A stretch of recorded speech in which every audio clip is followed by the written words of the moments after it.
Еве ја веста која денеска последна ја добивме. Попладне во околу 15 часот во влезот на Кочани кај хотелот Национал се преврте автобус со мал број патници во него и заврши во неколкуметарска провалија помеѓу асфалтниот пат и железничката пруга.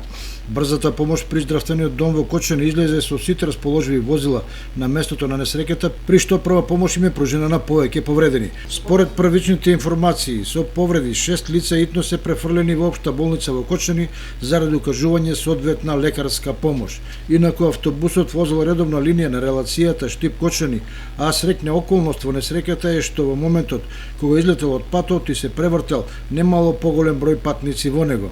Од неофицијални извори дознаваме дека возачот на автобусот се обидел да избегне друго моторно возило што му го попречило патот, но поради влажниот коловоз изгубил контрола и паднал во дупката. Увид во несреќата прави истражна екипа, а одвивањето на сообраќајот го регулира сообраќајната полиција, која неизменично ги пропушта возилата во двата правца.